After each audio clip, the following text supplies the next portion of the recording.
Hi, everybody. It's Susan here with a look at the Sagittarius New Moon coming up on the 12th of December Universal Time, which means that for the Americas and for the UK and Ireland, it'll be on the 12th, but for the rest of us, Europe, Eurasia, South Asia, etc., it's all going to be on the 13th. For many of us, we'll be sleeping while it's happening, so it's not really a big deal either way. These lunations are always in effect for a day or two on either side. So it's not like it's just exactly at that moment, except, of course, astrologically, we look specifically at the moment of the conjunction between the sun and the moon, which is what gives us the new moon. This one is happening at about 21 degrees in the 21st degree, we could say, of tropical Sagittarius. It's 20 degrees and 40 arc minutes. And it's a very unusual energy because I'm really going to try hard to be positive about this, but it's a really mixed bag, as you can imagine. And again, you don't even need astrology to be explaining that to you because you just have to pretty much look out your front door. This energy of Sagittarius is a really lovely energy. It is insightful. It's inspiring energy. Fire energy is always inspiring. By the way, for those of you who can't see this, I am working with a tropical zodiac. People are always asking that, even though it's usually written somewhere. I work with whole signs as well. So those of you booking readings sometimes get a surprise. I do work with a whole sign, including in private consultations. So I'm only ever going to use whole signs when I do these videos. So Sagittarius is an energy of inspiration. It can be with reference to something that is enlightening or learning some higher knowledge through a bigger picture point of view. So it tends to take the glass half full kind of optimistic energy because Sagittarius is ruled by Jupiter. And it's a daytime Jupiter. So it's a very uplifting, expansive energy of what you might call idealism. And the idealism of Sagittarius can get people into a bit of trouble in the sense that life is not always going to match up with the ideal. And here we have a particularly strong energy of idealism. The challenge is to ground this idealism in something, and we're not finding a whole lot that will help us ground this energy. So we do have the new moon squaring Neptune in Pisces, which really is not a great aspect for grounding or for realism. So we're looking at something that is extremely optimistic. It can be super for having fun, for partying, for romance, for enjoying life.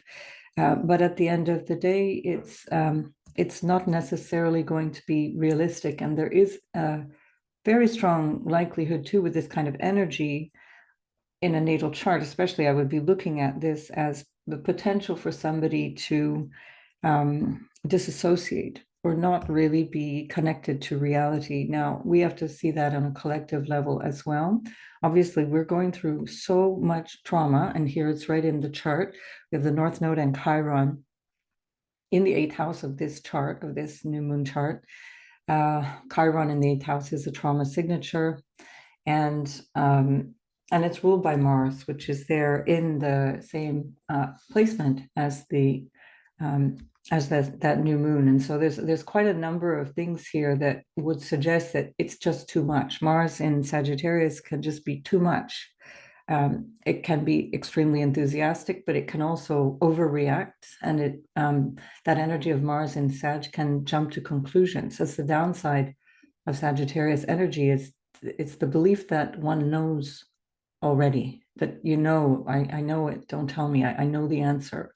It's the know-it-all energy of the zodiac.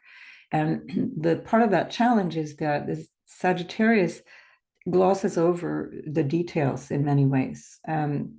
Jupiter wants the big picture, and the details come through Mercury. The details come through the opposite sign of Gemini.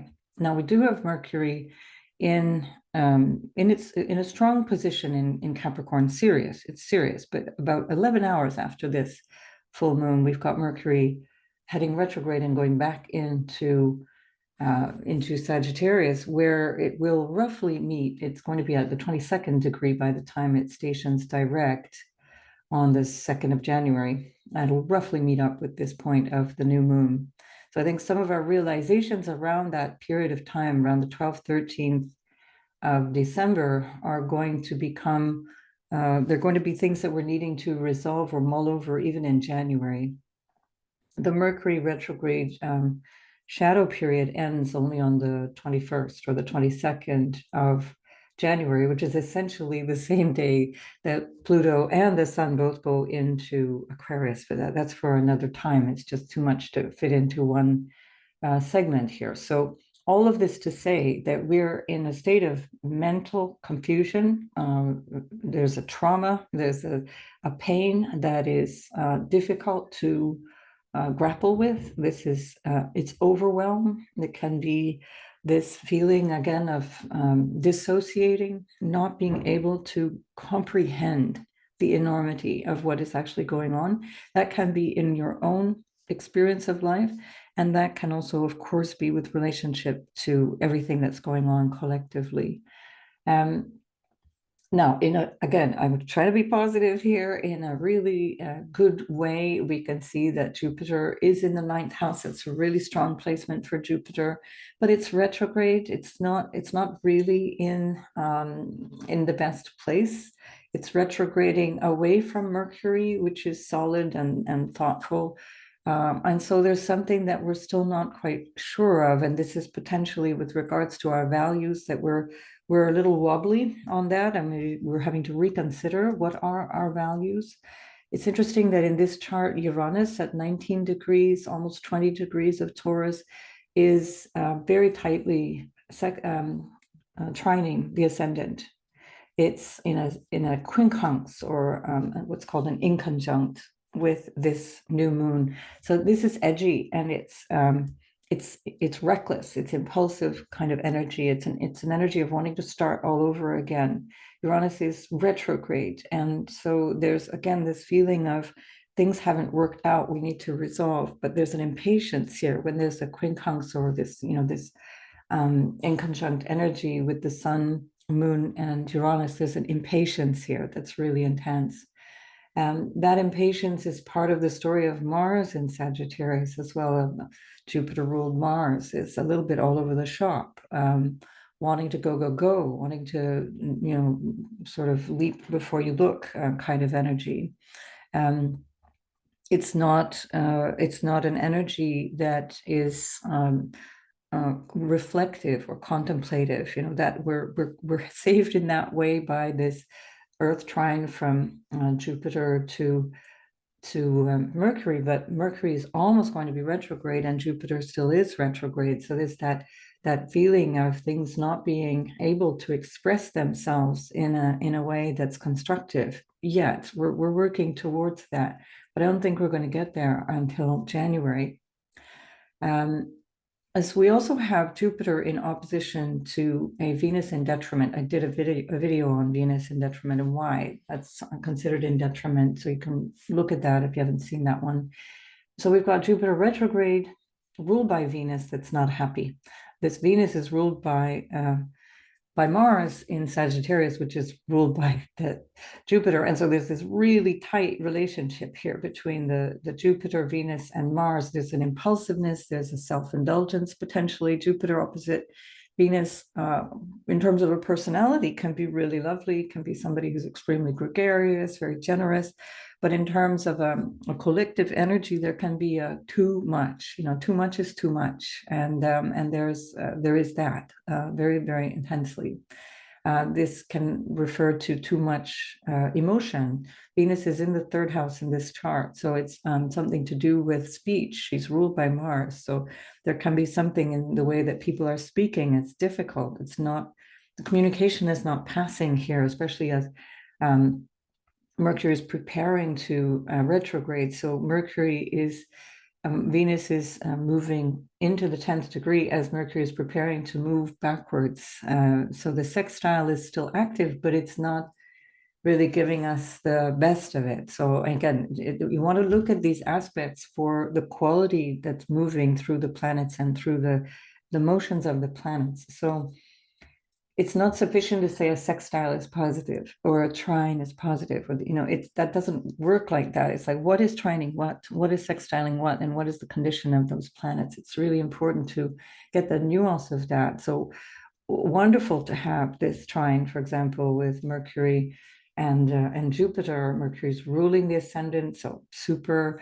Jupiter is ruling this new moon, super in principle, but there's an instability built into this whole thing. And even though they're in earth signs, it's not going to give us the results. We have to go over old territory, and we're not going to get to a conclusion or a result at this point. We're going to only see that at the next lunar cycle, at the earliest. I think we're looking a month ahead, and more likely 6 weeks or more ahead. Interestingly, that Chiron North Node conjunction is coming up in February, and that I think is going to be a time when there's going to be quite a lot of opportunity for things to resolve, or things to come to a head, perhaps to be able to heal and understand things. So that's the middle, that's Valentine's Day. God love us. And so we have that Chiron is also in a sextile to the midheaven, retrograding away from that. And again, Chiron midheaven, it's pain. It's not comfortable. There's a way of expressing things that's not comfortable, that's coming from that Chiron that's in the house of secrets and trauma, and the things that are hard to talk about, hard to share, ruled by Mars, which is opposing that midheaven, and in a trine to that Chiron, which is adding to this energy of pain and frustration and difficulty. And so we're experiencing this collectively, and it's important to understand how much the human psyche protects itself by switching off. And so you must never judge yourself or somebody else from anything like dissociating or not being able to cope with what's going on, because this is a protection mechanism. It's a trauma response. And it's a really important thing to acknowledge, to recognize it, and to see where you might need to draw a line under either your consumption of information and news, which, by the way, with the new moon squaring Neptune, there's just nothing that we can really trust. It's really, really difficult. It's almost impossible to watch, especially things that are coming from the main purveyors of propaganda in the mainstream media. And I want to also just point out, just since we're talking about that propaganda stuff, I want to point out, I'm going to leave Israel for another time. Too much going on there. I want to talk about US, because the US is really at the epicenter of so much of the trauma that the rest of the world is having to deal with, not to mention internally within the US. I want to just point out that the Mars at the time of this new moon is on the US ascendant. It's just moved past the ascendant by 1 degree at the time of this new moon. The new moon itself is opposite the natal Mars in the US chart. That's hard. It's intense, because we're seeing that the likelihood of U.S. involvement in overt active involvement is increasing by the day in all of these different conflicts. The covert involvement has been ongoing for years. It's never not been there. The U.S. is providing endless resources to Israel. They've cut off their previous favorite, Ukraine, and are leaving the Ukrainians hanging, as everyone knew that they would, as they always do.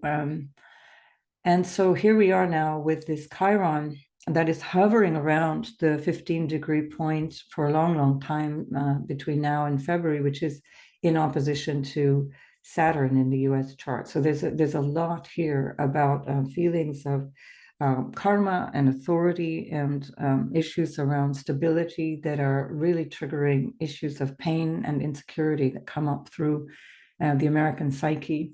The Pluto return has happened already. It's not going to come back to that 27-degree point. However, the progressed US Pluto is at 29, and I've mentioned this already, that the first, well, let's say the second passage, or is it even the third passage of Pluto over that 29-degree progressed US Pluto is on January 6th. And so there's going to be something I anticipate going on around that time. We get it again around election time, in that period of build up to the elections. And also, by the way, at the American elections, you're going to have another Venus Jupiter opposition, again, coming from, in this case, the first to the seventh house. So at that point, Venus will be in Sagittarius, and Gemini, so Jupiter will be in Gemini. So there's going to be something quite dramatic going on. I'll be covering the US, I promise. I'm so busy. I have so many things going on at the moment. I really would like to go really much more into detail into the US, especially because this coming year is just going to be so significant.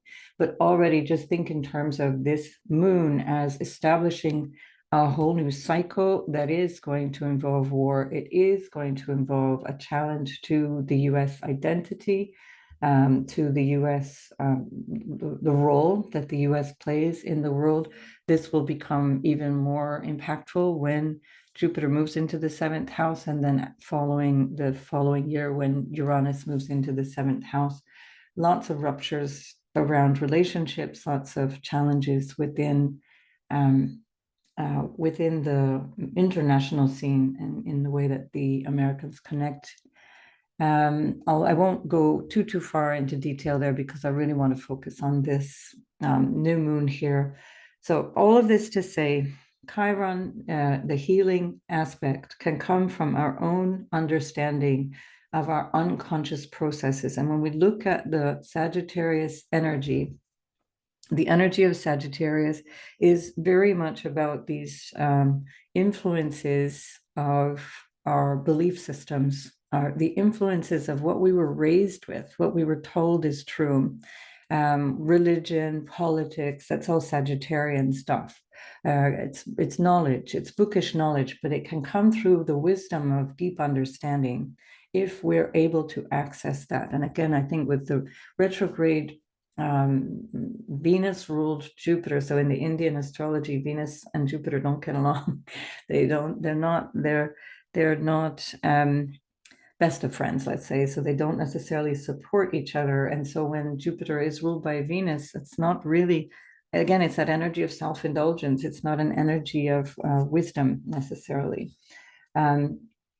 And so the energy here of the Sagittarius knowing or believing or what we could call dogma, or a feeling of I already know, can actually be part of the source of our wounding. So part of our wound is not actually stepping back and reassessing where in Chiron and Aries, where are we causing our own suffering? Where are we sabotaging ourselves?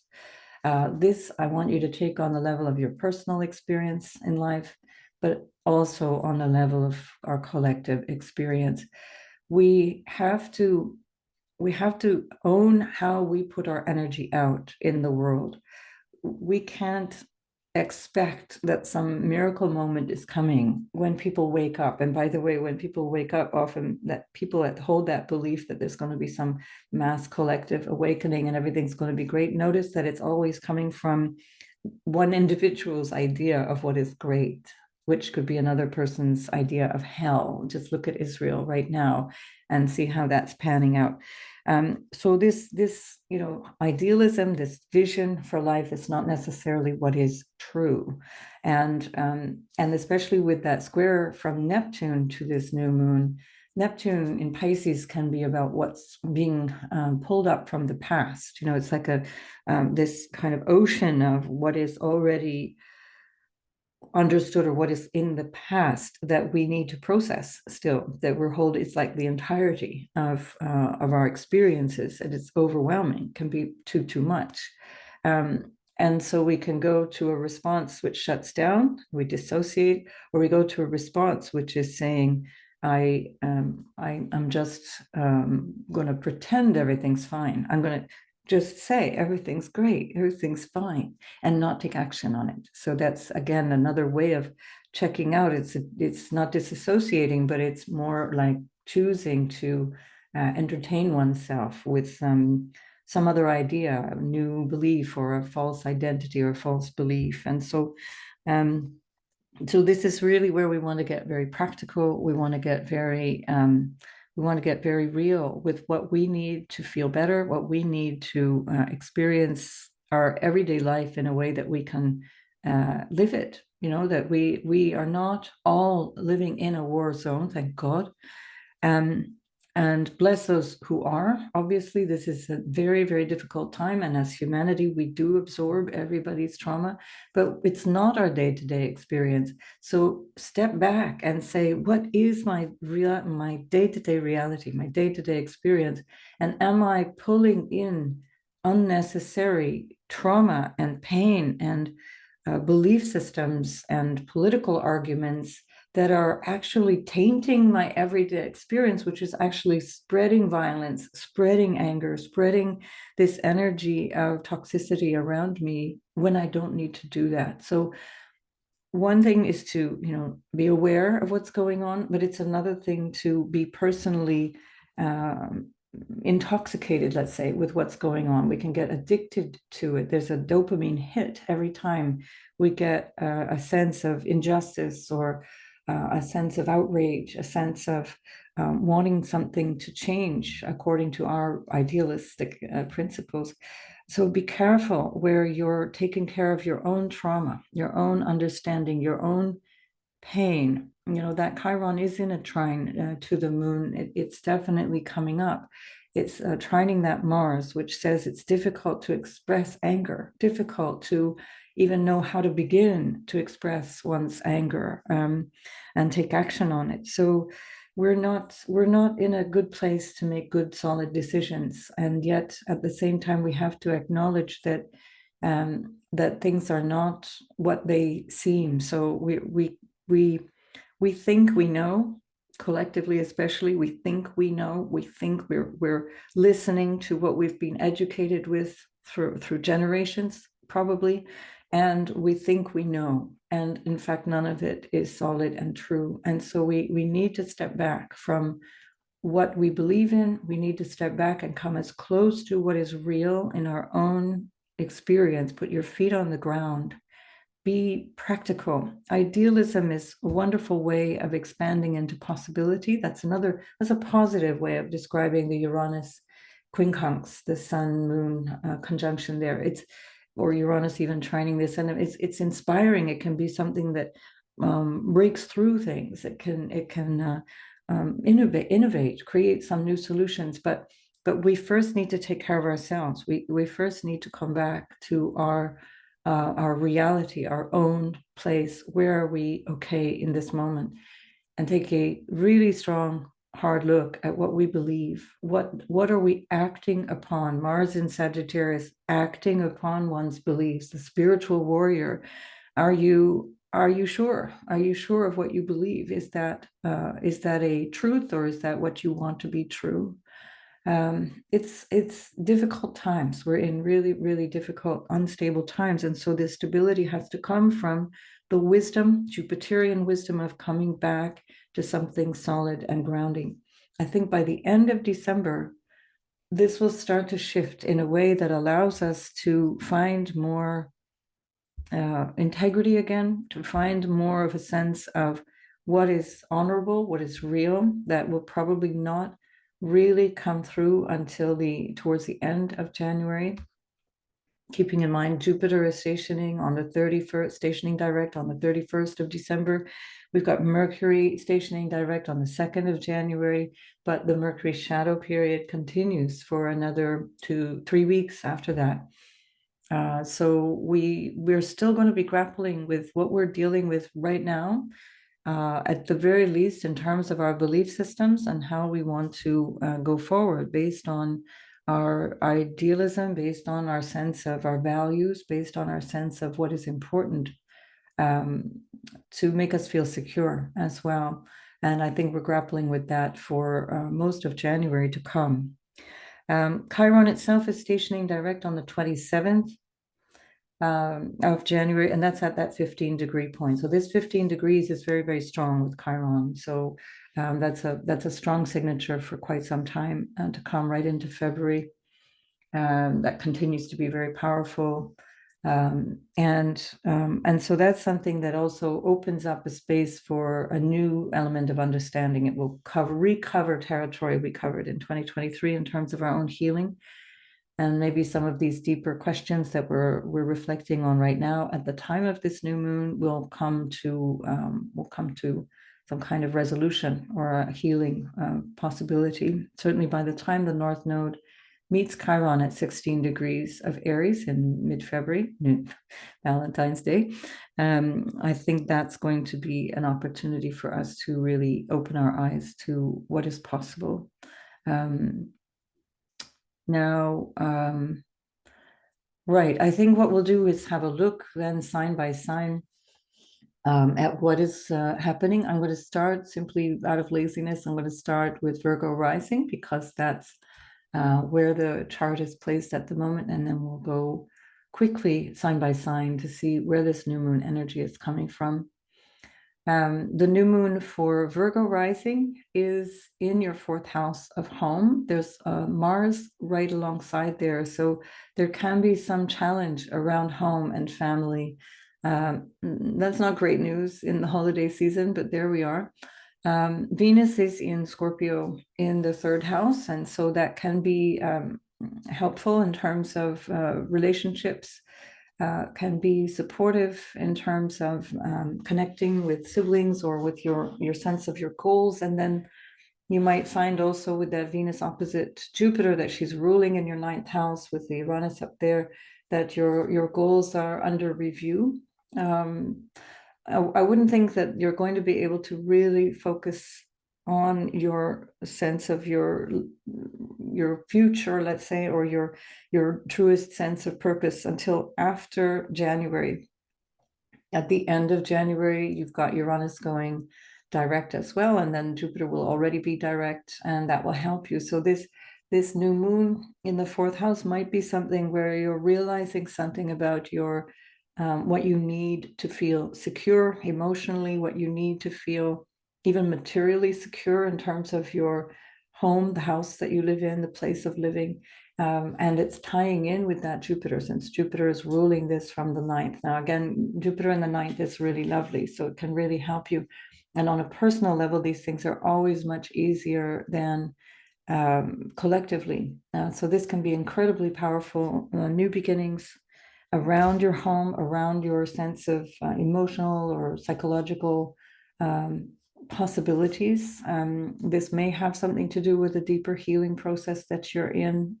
That can be something to do with needing to explore the hidden aspects of what holds you back, pain that might come from family, especially as that's tied in with the Mars in the fourth house, which is ruling that Chiron as well. So there may be some things that you realize about your early childhood or your family that are going to be potentially very healing for you.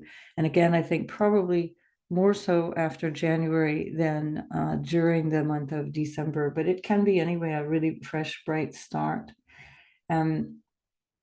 You do have Neptune in the house of relationship.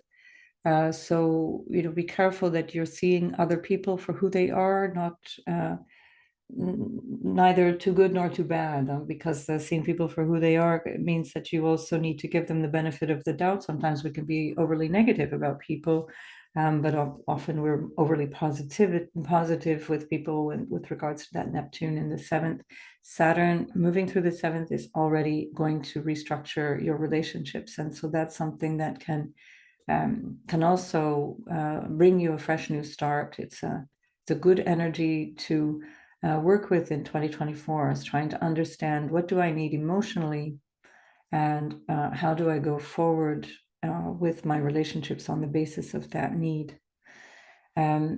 So Virgo, I think with your ruler technically direct but stationing retrograde on the day of this new moon, you might also want to take a step back and reassess things. If you have any possibility of working less, or of the very, very least, don't engage in new projects. I wouldn't try to launch anything or sign anything, or start anything of real significance that is really brand new at this particular time.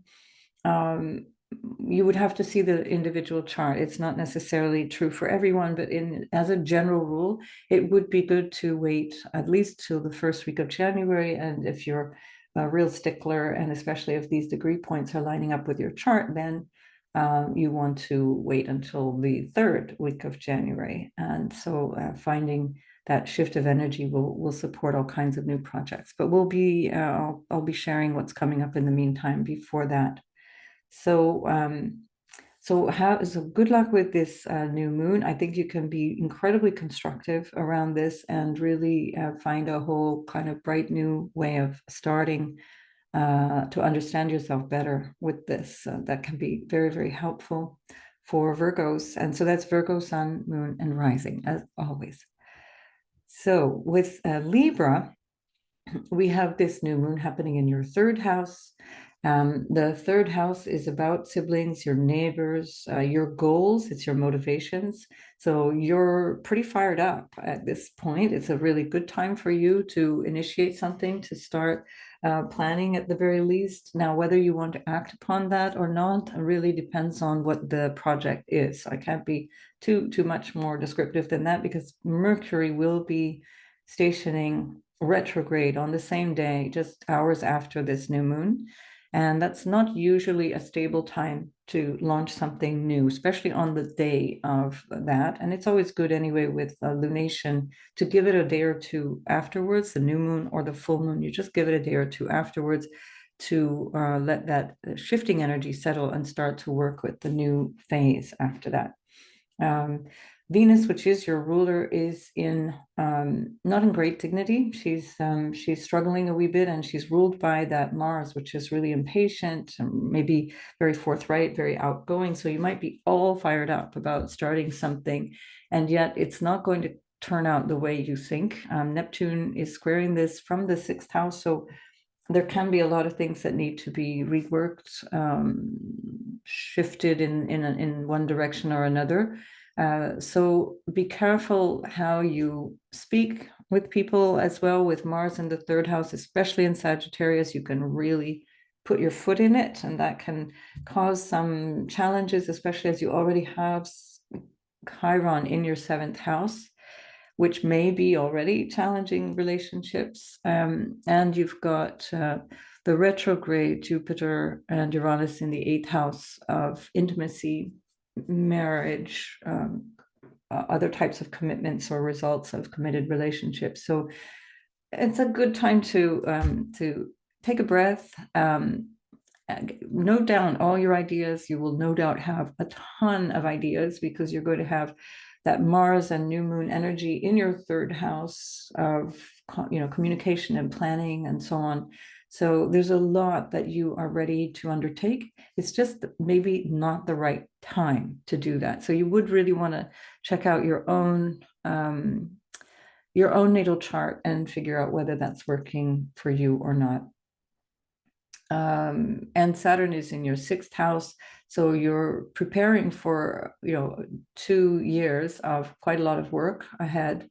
Saturn will be moving forward quickly in January and February. It's going to be sextiling Jupiter, so that's going to feel a lot better than it has in the last few months, where you may have felt that that's been a bit of a drag, having Saturn kind of pulling back, retrograding, and then pulling back into the early degrees. It may have felt like you had to reconfigure or rethink a lot of your day-to-day life or your work since the summer, basically. So Now you're going to move back over that territory quite quickly, and things should start to hum along quite well from January. So go ahead, plan away, but I wouldn't take too much action depending on your intentions and your natal chart. So that sounds very confusing, but forewarned is forearmed. Starting something on the day of a Mercury retrograde can be building in instability into your experience, into your plans.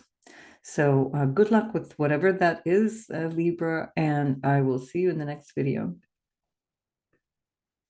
Scorpio, you are having this in your second house of money. And since Jupiter is opposing Venus, just a word of caution that you might be feeling overindulgent, that you might feel like, hey ho, world is coming to an end anyway, might as well rack up the credit card debt or whatever it is. So just be careful. Don't overdo it. This can be really wonderful as well. It can be great new opportunities for money. There can be something that you have a new idea for with regards to money. But as Mercury is stationing retrograde in your third house, trining Jupiter, which is ruling this new moon from the 7th, which is now currently already retrograde, I think you might need to revise or go over the plans, or have a sense of, I've got this great idea, now I want to put it down on paper, work out all the bugs, and then in January, see how you can start to apply all of that. That I think would work really, really well for you, especially because at that point, although it's lovely to have Venus in your first house, Venus is not in really strong dignity. That means that she's not giving Jupiter all the benefit that he could be receiving, and also Jupiter is retrograde, ruling this moon. So I think you might not be getting out of this energy what you would hope to, especially with that square from Neptune. So just allow this to be a phase of crazy planning and idealizing a future. Perhaps it's about a project or something that you want to move forward on. If it is about finance, then I would take great care about, especially about loaning money or borrowing money, that you're clear about the implications of it. I'm not a financial advisor by any means. On the contrary, and nor am I a financial astrologer, so I don't really know what to say individually for you. But just to say that with this kind of a chart, I wouldn't be too keen to take too many risks. You've got Saturn in the 5th house, Neptune in the 5th house.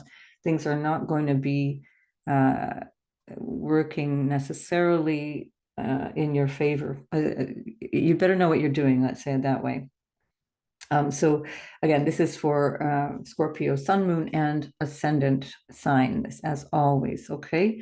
So I'll leave it at that because there's just so much that I could say, but I just need to get on with other work. So good luck with all of this, Scorpio, and I'll see you in the next video.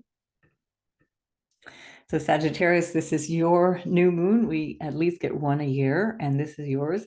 So this is a wonderful opportunity for you to have a sense of new starts, of a fresh new beginning. And this could very likely be with regards to your work, because your ruler Jupiter is in your 6th house. And that is about your day-to-day work, how you see your life every day in terms of your habits and the schedule that you keep, and maybe your health as well. If there has been some kind of health issue, this would be an opportunity for you to really explore that, try and understand that, and then things will probably shift for the better as of January. Be careful of overindulging. You've got Venus in the 12th, Jupiter in the 6th house, neither of which are in a particularly comfortable spot. So overindulgence would probably backfire, would not really work in your favor. So try to avoid that. Despite the fact that it's Christmas. So you've got Mars in the 1st house. You're all gung ho. You're all about action and doing things, and that's really wonderful. But it might be a good time to just slow your roll a wee bit and know that there's some things that you might need to redo or explore in a new way, as Mercury is about to station retrograde after this new moon on the same day. And your ruler is still retrograde, so until the end of December. So this particular lunar cycle is a bit of a, it's like driving with the handbrake on. If you've got your desire to go is really strong, you're really enthusiastic about things, can be very, very good, but you may not be seeing terribly clearly. Things will not come to the results that you would hope, especially if you're talking about something like work or health. And it's not to say your health is bad, it's just to say that if you're working towards an aim, don't be surprised if it's taking a wee bit longer, or that it's a bit confusing at this point, and things will start to clarify as of, I think, January. Listen to the introduction for more of that, because this is really your energy that I was talking about. So I'll leave it at that, and wishing you all the best. I'll see you in the next video. So Capricorn, we have this happening in your 12th house. This is an opportunity for you to understand something new about your inner workings, or the ways that things may happen in terms of your um, uh, unconscious process, reactions to things that may be coming from a place of unconscious beliefs or patterns that may come from even ancestors. You've got Chiron in the 4th house, North Node in the 4th house, so there can be something to do with family. That's anyway an ongoing thing, that you're understanding something about your family and the early childhood influence and what was going on before you were really aware. That can be coming up right now, and you can really make some progress on understanding that. It can be a time also where you've got a lot going on in terms of foreign contacts or foreign travel or foreign relations, or the 12th house is everything that is far away in terms of physical distance, or far away in terms of our awareness. And so there can be some interesting developments if you work with people from abroad, or if you're in a relationship with somebody from abroad, that can bring about quite a lot of new beginnings and new potential there. It's not going to be a great time in terms of business to start something new right off the bat. It's certainly not around the day, the 12th or 13th of December, because Mercury in your 1st house is going to be stationing retrograde. We see it in this chart, retrograde. This is now where the chart has been advanced to get to this rising sign. So this is not exactly the new moon energy anymore, but the 1st house is where we have the Mercury retrograding. And so you definitely want to be careful how you personally get involved in a new project. You are full of a lot of creative energy, because that Jupiter is in the 5th house and it's been there since May, along with Uranus. So there's a lot of new creative ideas or issues that might come up around children. Jupiter represents the children. It's a karaka for children. And that in the 5th house can be quite fun. Now, Jupiter is still retrograde, so there's something there that may not be fully manifesting or fully panning out. And if it's especially with regards to you having children or your own children's experience, there may be something that is not quite clear until, say, January, when Jupiter will be moving direct. And also from the 2nd of January, Mercury also will be stationing direct from roughly the point of this new moon in your 12th house. So there'll be some understanding in a number of different ways that can help you move forward, as you are, looks like with the Venus in the 11th house, you're focusing on your social life, and you're focusing on moving out into your future, or moving out into a way of looking at your future that is at the moment not very clear or consistent, because I think you're not going to get that clarity until Jupiter is stationing direct. And Mars in the 12th is usually not giving you particularly clear results either, when you have Mars moving into your 1st house, which I think is the 5th of January. When Mars goes into your 1st house, you're going to feel all of that power that you're familiar with, that sense of can do, and you're going to then be able to to really start to move things forward, and that Mars will be trining Jupiter as well. So then things will really take shape.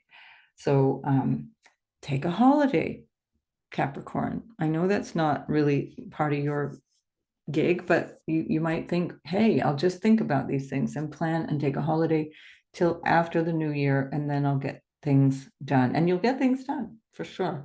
Because even now, it'll be more like running around doing a lot of stuff, but without really getting the results that you would want. Right. So Capricorn, have a wonderful new moon, and I'll speak to you in the next video. So we have Aquarius rising with the new moon in the 11th house, which is very Aquarian energy. Anyway, the 11th house is about your social groups and your plans for the future, your dreams for the future. There's a lot of energy here for you. This is always a great time for Aquarians, because this energy builds up quite a lot of excitement around socializing, around the holiday period at the end of the year.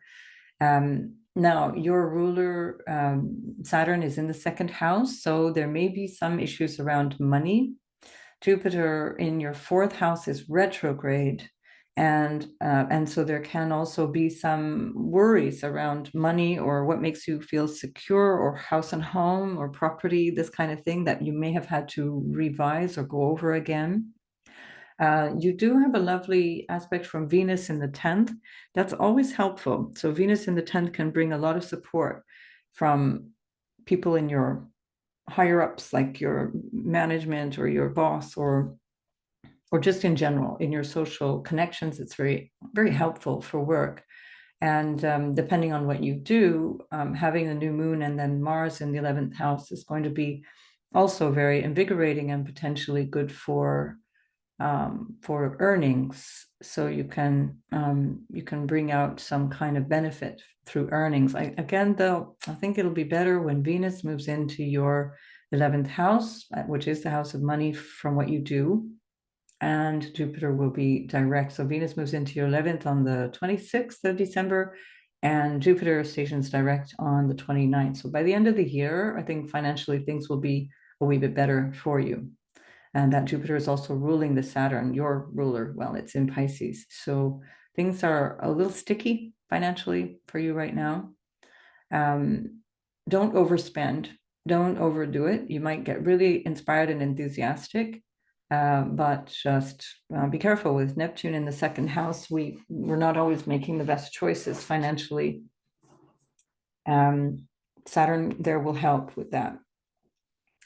And so, yeah, so I'll leave it at that. I think there can be some positive results that come a wee bit later. So not so much in December, because of the sort of give and take of this energy. It depends, of course, on your natal chart, but overall, socially very positive. Overall, great for future planning, for a sense of, coziness around the Christmas or the end of year holidays.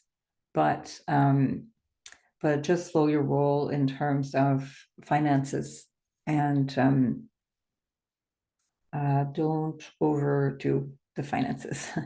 Do what's within your limits. All right, so Aquarius, Sun, Moon, and Rising, that was for you, and we'll now shift over to Pisces. So Pisces, you are experiencing this in your 10th house of career. So there can be some new desire or a new way of showing up in terms of your career, how it is that you want to, work, what's important for you in terms of work. All of this is coming through a new beginning that is inspiring. So both your first house, Pisces, and your 10th house, Sagittarius, are ruled by Jupiter in your third house. So you're full of ideas, but you're not able to apply them. So it feels like there's a lot going on with Jupiter in the third house, Uranus in the third house. There's going to be a lot of busyness, lots of socializing, perhaps lots of stuff going on, but it's just not kind of achieving anything. It's like things are all over the place, and so that can be very frustrating. It's not that anything is going to waste. It's just that just know that you're not going to get fully the results that you want until a few weeks has passed. So after this lunar cycle, I think then you'll see the fruit of the results of the results of the work that you're putting in now, or the planning that you have now, or your inspired vision for what you want to do in terms of your career. Now, this can also be with regards to your social status. There can be something there that shows up in a bright new way that can involve friends or connections with people. You have Mercury retrograde in your 11th house. That's your future, your vision for the future. And Venus is in your 9th house, your sense of purpose. But that's not necessarily giving you much clarity either, because Venus is not in strong dignity. She's ruled by a Mars that wants it all, super ambitious, but is kind of all over the shop. And then Mercury is retrograde. So again, there's a lot of desire, there's a lot of inspiration and wanting to move forward, but there's a feeling of this is not really fully going to happen yet. Now, that is another way of saying that is that Saturn in the first house is asking you to be more grounded and serious, taking more time, Saturn, big word for Saturn, take more time with what it is that you need to do, and take it seriously, taking yourself seriously as well, because you're going to achieve great things if you do take things a bit more slowly. Now you have Saturn back where it was in March, and so it's not like you've lost any time, you haven't lost any of the efforts that you've put through, but rather you're going to be able to go over things and improve what was already done. And so notice this Mercury retrograde period, which was right up until the 2nd of January, would be a fantastic opportunity for you to go over in better detail or in more thoroughness any projects that you've had for the future, anything that you wanted to put out there. Just for example, in my case, I am a Pisces sun and my stellium in the 9th house. I am working on my book. I've been working on it for a year and a few months, 3 months or something like that. It's been slow going because I'm doing it alongside all my other work. But now with our ruler Jupiter in the 3rd house retrograde, it's been really slow for the last few months. Well, Jupiter's been retrograde since the beginning of September, trying hard to get things done, but it's moving forward, but it's taking time. And Venus in the 9th has me wanting to do all kinds of things, but I don't have the time or the resources to just sit down and do it, because I'm still committed to other work.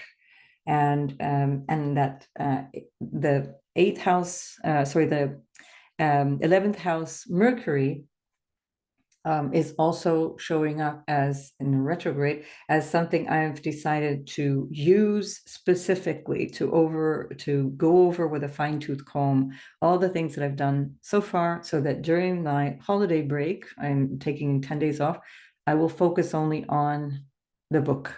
And that pulls the project in from the last few months, the understanding that things need to be revised, that things need to be gone over, maybe even the way that the book is presented, all those things need to be redone. So that's just a personal example, but all of that, of course, tying in with this new idea or the idea of some new project that should show up in my career, that becomes a public offering, let's say. Mercury in the 11th is also about public offering. So whatever your story is, maybe it also is something like that you've been working on something, or that you've been planning something, or you've been dreaming about something, and it's just not come together. And it will, if you slow down, sit down, and then do the thing and redo the thing and do it again. And then in January, you'll start to feel like now you're making progress. So good luck with whatever your project is, Pisces, and I'll see you in the next video. Whoops, we've missed Aries altogether, because this, when we've got Sagittarius on the bill here, then the 30 degrees don't line up. Here we go. Okay, so we've got now Aries on the ascendant. That puts the new moon in the 9th house, which is a wonderful place to have a new moon. That's the house of good fortune, your future, your vision for yourself, your sense of your priorities, or your your life purpose. Mars is there, that's your ruler, so all fired up, all ready to do new things. Except then we've also got Mercury retrograding in your 10th house. And so whatever it is that you're all fired up about requires a little bit of reflection. So it's a good idea to get really fired up about plans, think big, definitely with Mars, your ruler in the 9th house, and with this new moon, think big, take lots and lots of ideas and inspiration in what you'd like to do, but just know that it will require a bit of redoing or a bit of maybe extra work to get to where you actually want to go. And this is also the case while we still have Chiron retrograding in your first house that will shift in December. So the 27th, I think it is. Did I say that somewhere before? 27th of December. So Chiron is going to be stationing direct finally, and you're going to have a feeling also that whatever you needed to understand around this maybe feeling of inadequacy or feeling of not being showing up in the way that you would have wanted to, you're now moving through something that you've already understood. You've got the lessons now, you can deal with that. Jupiter is still retrograde in your 2nd house of money. Jupiter's ruling that 9th house of your future plans or your sense of purpose. And Jupiter is also ruling your 12th house, which is the house of your hidden nature. It's the house of loss as well. We want to understand that as both potentially losing things that we didn't plan on losing, could be money or relationships, ideas, all kinds of ways of losing things, but it can also be lost in the sense of letting go, consciously shedding something. And so with Jupiter and Uranus going through your 2nd house, with all of that Sagittarian energy, maybe you're starting to think, now I have new values, I have a new idea around how I want to go forward, maybe around actual money or around just in general, your sense of what is important, what is valuable to you. Venus is in your 8th house, which is helpful in terms of shared resources. So maybe you're getting some inspiration or support, whether it's moral or financial support from other people, that gives you a different vision on your sense of values. Now, Jupiter has been going retrograde there since the 3rd, 4th of September, and Uranus has been retrograding there since the end of August, I think 27th or 28th of August. So you have been mulling over these values, but now it's starting to become more important because Venus is right there in opposition, kind of looking and going, what do you think? And so with that Mars in the 9th house, maybe these new plans are based on these new values, and that will come to some kind of action point or some kind of a sense of deeper understanding in January only, when at the beginning Jupiter will be stationing direct, and then by the end of January Uranus will be stationing direct. So so a great time for you to regenerate. Obviously with the North Node in your 1st house, you're all about regeneration at this point. So a really interesting time for you to think big, think really big, think with new projects. But you know, Aries, you're going to want to, you're chomping at the bit, I have no doubt, but you are also going to want to just take your time, not to get yourself too embroiled in something that has to be completely re-examined or redone later on. Right, Taurus, sun, moon, or rising sign. We're looking at the 8th house now. The new moon is happening in your house of intimacy and shared resources, the money that you get from other people, or the support that you get from other people. It can be moral support. Now, paradoxically, we have this new start, but at the same time, we've got Mars there. So Mars complicates things. It's about separation, about challenging what can come from other people. Now, we do have this energy of Venus in the Mars ruled sign of Scorpio, which is your 7th house of relationships. So that can be really helpful. So things can be working well in relationships, but there can be some hidden issue there. Now, if we're talking about an intimate relationship in terms of your sexuality, that can be awesome. So that can be really, really nice. Go for it. While you've got Jupiter in the 1st and opposing Venus, that can be loads and loads and loads of good times. So if that's what this is about, stop listening right now and just enjoy yourself. But it can also be about money, and it can be challenges that come between you and another person, or it can be even psychological stuff that comes between you and another person, that you need to grapple with. And part of this big change that you're undergoing since May of 2018, the Uranus going through the first house, changing you, is always going to be part of the background of whatever we're talking about here. There's some kind of bigger change in you that is going to affect your relationships quite powerfully. And especially as Venus, which is ruling you, is in your opposite sign, there's definitely something to integrate there, potentially psychologically as well. Jupiter in your first house gives you a great boost of confidence, a great sense of what's possible.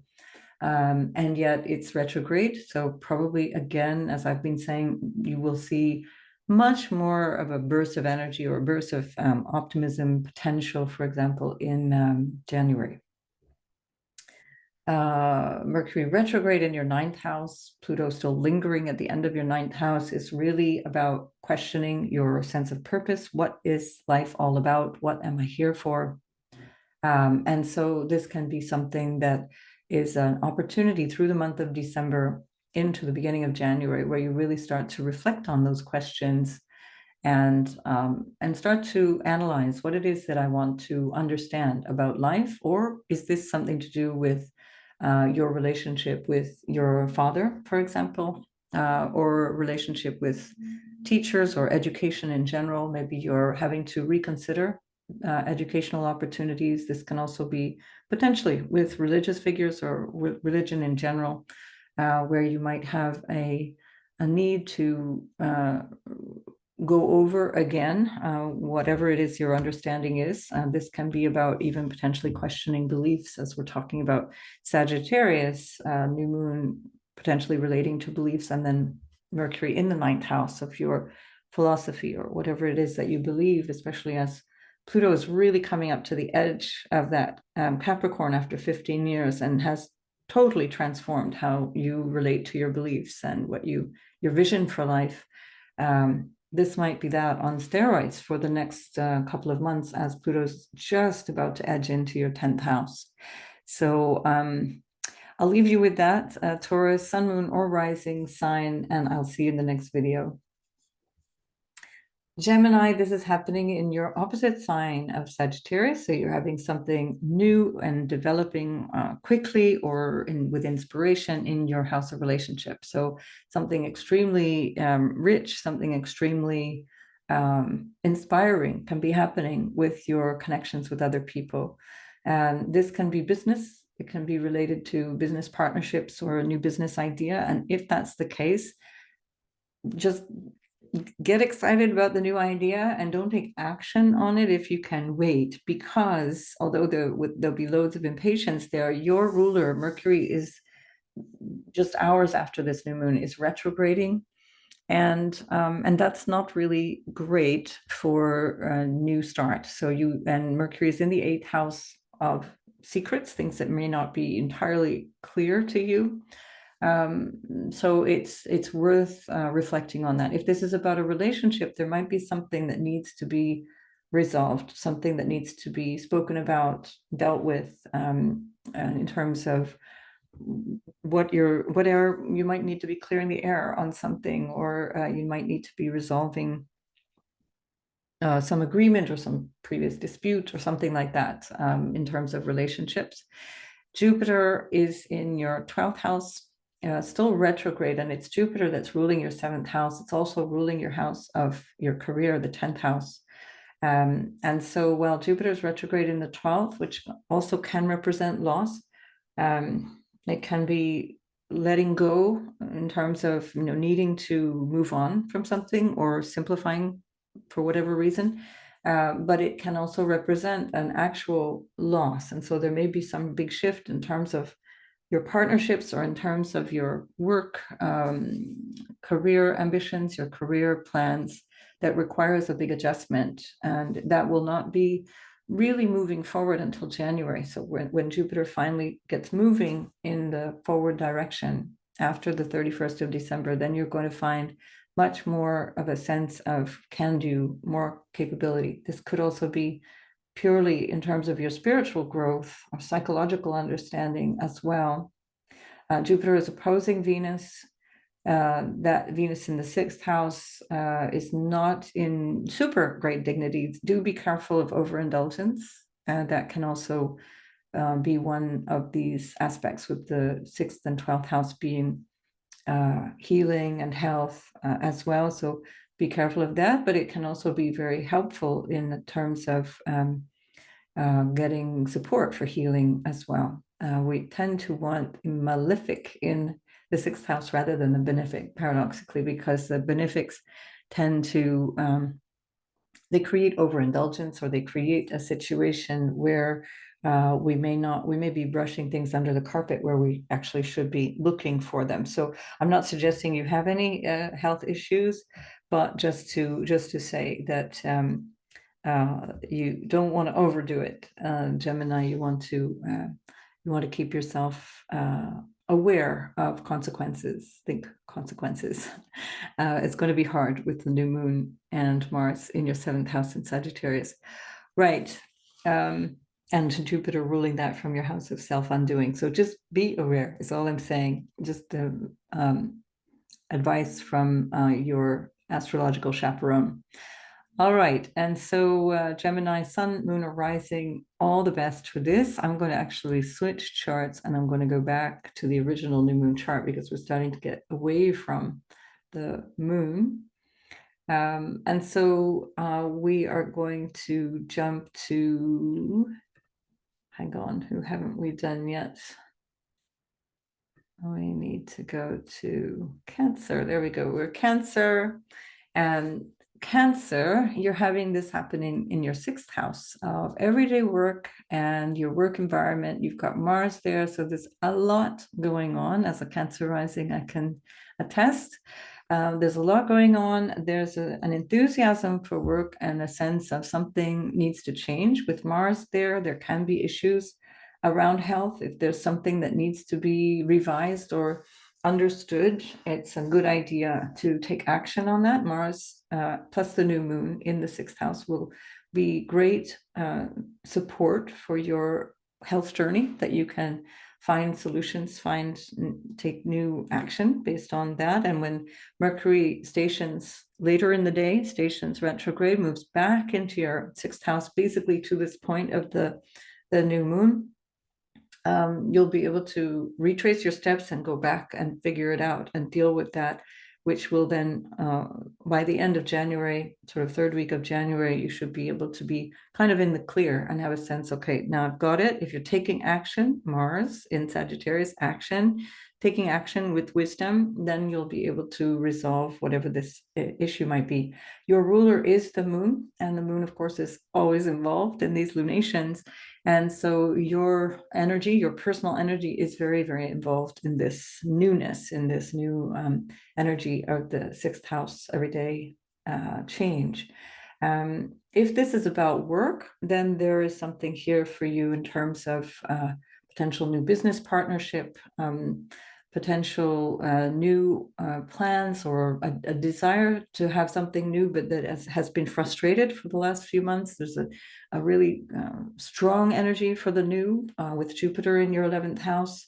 And then as it's retrograde since beginning of September, it's been a bit thwarted or slowed down, and that also hasn't been helped with by Saturn being in your 9th house of your sense of, also another aspect of your future, with the sense of your purpose, your higher vision for life. So you're having to get serious. So it's like, yeah, I want this thing, but it also has to be realistic.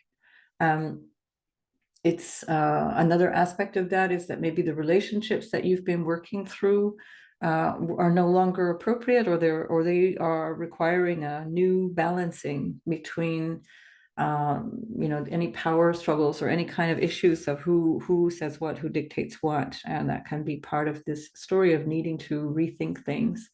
Venus is in the 5th house, a wonderful place for Venus, because that is the house of fun and entertainment and your sense of creative expression as well. So this is a great time for Cancer. That's a trine to your house. But Venus is in detriment. So it's if you do meet somebody, especially as Mercury is about to station retrograde, just know that it's probably not going to work out the way that you may have envisaged it, and that there can be some tension or complications potentially around the relationships. But overall, it's still Venus, it's still a benefic. Same with Jupiter, even if it's retrograde, it remains a benefic and it's still going to be helpful.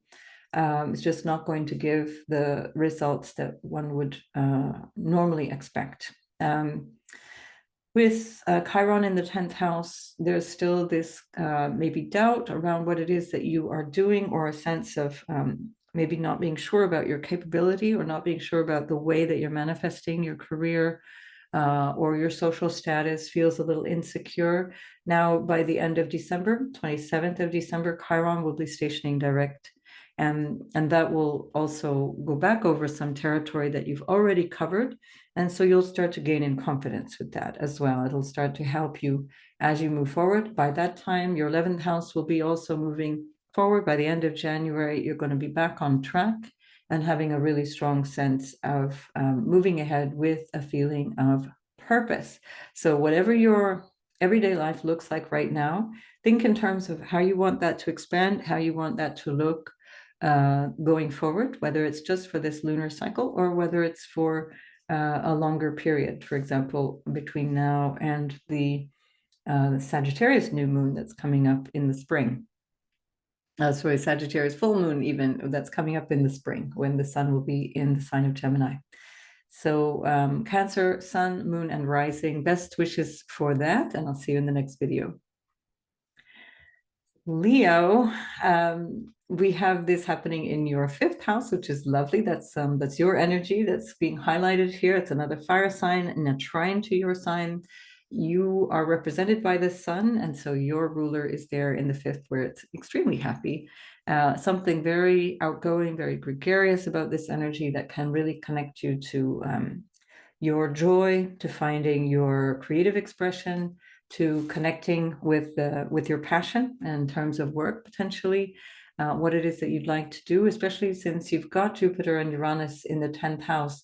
There may have been quite a lot of shape shifting around your career, or around the way that you show up in the world. If you're not working, that can be just how you are in the world, how you engage with the world. And you're feeling pretty good about this whole thing. Jupiter is retrograde, so you're still, things are going to take, let's say, more form. They're going to be much more realizable as of January, particularly after the end of January. Things are going to be shifting quite dramatically for Leo, because also you're going to have Pluto moving into your 7th house. That's going to change a lot. I'll speak about that again and again, but you can also go back to the Pluto and Aquarius video to see more about that. But this is a really interesting new cycle. It's something very inspiring. You've got the new, you've the new moon in the 6th house, and you've got the North Node in the 9th house. So there's a lot of creative, forward thinking, forward planning, big picture thinking, new desires coming up. So enjoy all of that. Just know that this is probably going to require a certain amount of reconsideration, because Mercury is going retrograde in your 6th house of everyday life. So there can be a need for you to go over details. The 6th house is the drudgery, it's the details, it's the obstacles and things that we might need to overcome. And so with Mercury just about to station retrograde at the time of this new moon, you might need to recover old territory, and you will be out of the shadow period by the 3rd week of January. So you just consider that whatever you're doing now might need to be redone, re-examined, in such a way that you create a better result come late January. Finally, you have Venus in the 4th house in opposition to Jupiter. So you're feeling quite good. Your connections with family can be quite helpful, quite solid, quite supportive. But again, you're not going to fully realize all of those things until Jupiter is stationing direct in the 10th house. So really just hang in there. Make the most of this, what is quite inspiring and joyful energy for you during this season. And you'll find that January will come for you like a real breath of fresh air. And I wish you all the best. So for Leo, Sun, Moon, and Rising. And I'll see you in the next video.